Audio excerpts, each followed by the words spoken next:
This one now, we'll be talking about transforming our organizations, our institutions, our companies into a workspace that works whether you have an employee sitting on a desk in the office or an employee sitting at home but still at work. This is what we will be spending some time discussing. I don't mind you keeping your microphones on as long as you think that there's no interruption from where you are, because I recognize some of you may be working from home and maybe there may be other people also in the house, so it may be disruptive. But if you feel it's safe, it's fine for you to open your microphone up. And at any point, just give me a shout, raise your hand or something, and make a comment or a question as the case may be. Is that all right? Okay, thank you. So when we talk about, thank you very much. When we talk about transforming the workspace, you see this image here. Who does this one look like from among you? This one looks more like who? I want some suggestions.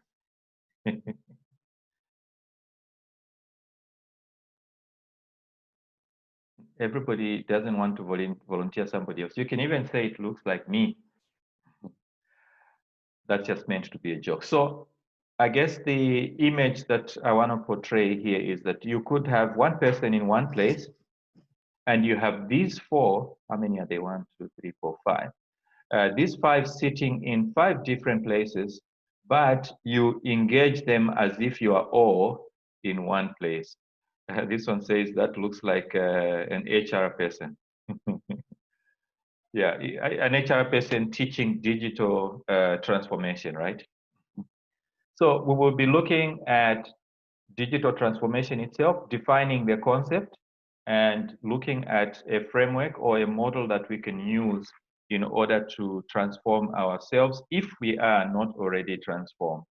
Because as you have experienced, and I'm sure you can attest to the fact that it's costly to migrate to go digital. But once you have met that cost, maintenance becomes less costly. For instance, you need to buy people laptops if they don't have, or a computer, because they will not be able to do these meetings using their phone. It may be too small. You may have to consider buying data for them or installing Wi-Fi or internet of some sort for them to be able to continue working at home. You may have to consider buying data for people or changing the salary to the effect that you also include an allowance for internet. So all these things may not have existed before because some people didn't think that it was necessary. But now, with what we have seen, we are forced to have to take regard to all of these considerations.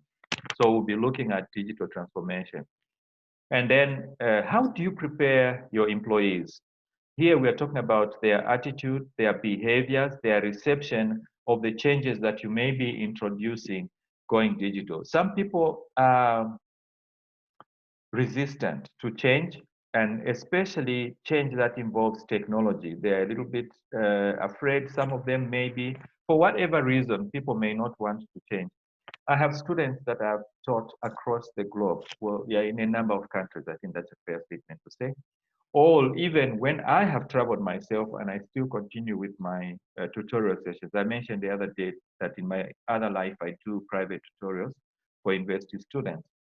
And I know students who will say, I will wait for you to come back to South Africa because for me, I must see the teacher in front of me and I must sit and listen to the teacher.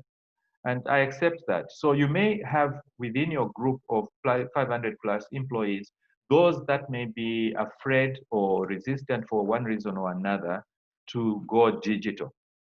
You still have the task of having to persuade them to like or to accept at least going digital.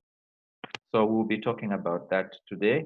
We'll also be talking about how you can develop a policy around working from home. Some thoughts and ideas that would go into that policy that you then create.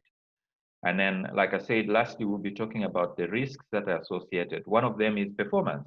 One of them is theft. Suppose you buy a laptop for everybody, all of the 500, and half of them lose their laptops for whether intentionally or unintentionally. No, I know in Guyana that doesn't happen. It happens in other countries. No, of course, every country has their own issues. So you may find that some of the laptops or equipment and gadgets get lost. So what? You have to have a policy, around that, and you need to be able to manage risks that are associated with this kind of losses or threats. So far, so good. Happy with the outline of what we are discussing today. Right. Thank you very much.